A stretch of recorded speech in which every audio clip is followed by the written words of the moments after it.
Hello, नमस्ते, welcome to my new vlog. अच्छा एक चीज़ बताना, क्या आपने अपनी लाइफ में ऐसे इंसान को देखा है कि वो किसी जगह पर जाता है और तुरंत मतलब लोगों का ध्यान अपनी तरफ खींच लेता है, लोगों का ध्यान अपनी तरफ अट्रैक्ट कर लेता है?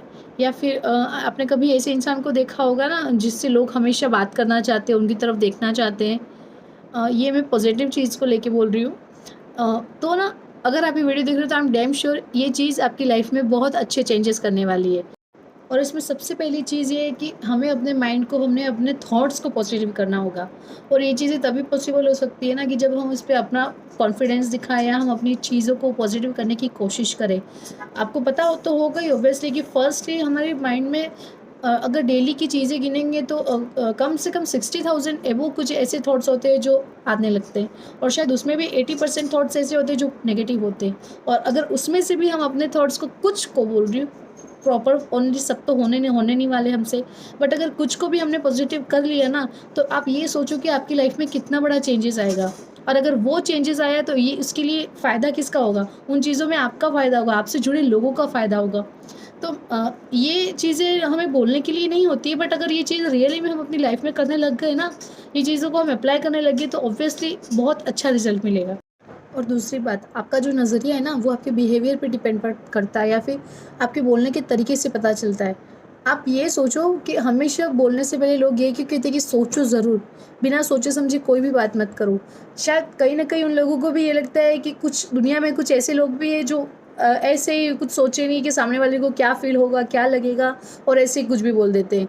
तो शायद हमारी लाइफ में ये एक इम्पैक्ट ये भी पड़ रहा है कि यार कहीं न कहीं उन चीज़ों का नेगेटिव वाइब कहो, पॉज़िटिव वाइब कहो, वो हमारी चीज़ पे उसका इफ़ेक्ट होता है, हमारी लाइफ पे उसका इफ़ेक्ट होता है।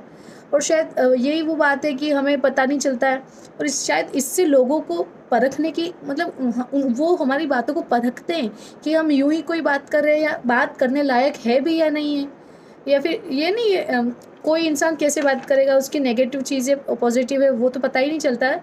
और शायद इसी से हमारे मैच्योरिटी या इनमैच्योरिटी की भी पता चलता है कि यार अ, मतलब ये नहीं कहते कि थोड़ा माइंड अपसेट है इस इंसान का या फिर नहीं मैच्योरिटी है तभी ये चीज़ें कोई कह रहा है। शायद ये इतना हमारी वो पर्सनैलिटी पे जाके बात रुकती है जहाँ लोग अगर कोई इंसान अच्छे लेवल पर है तो उसकी बात सुनी जाएगी कि नहीं, वो भले गलत बात करेगा लेकिन अगर उसने कोई बात की है तो सच में इस बात पे कोई ना कोई वैल्यू तो ज़रूर होगी। या फिर कोई इंसान ऐसे ही अच्छा बुरा होगा लेकिन अगर उसने काम की बात की होगी तो नहीं, फिर हम उस चीज़ को वैल्यू नहीं करेंगे कि यार खुद का तो पता नहीं है इसका लेकिन हमको ध्यान दे रहा, हम ऐसे बात करते हैं उनसे। तो शायद कहीं न कहीं वो चीज़ें भी हमारी लाइफ में इफ़ेक्ट करती है, पर हम उन चीज़ों को अनदेखा कर लेते हैं कि कोई बात नहीं, इतनी भी कोई ख़ास बात नहीं की है या हमें उस चीज़ की ज़रूरत नहीं है। तो मुझे ऐसा लगता है कि हमें कहीं न कहीं इन चीज़ों पे ध्यान देना चाहिए, हमें इन चीज़ों को परखना चाहिए। शायद तभी हमारी पर्सनैलिटी इससे ज़्यादा बेटर बन पाएगी। होप सो आपको मेरा ये व्लॉग पसंद आया हो तो प्लीज़ लाइक, कमेंट, शेयर ज़रूर करना। बेल आइकन ज़रूर प्रेस करना। Thank you for watching.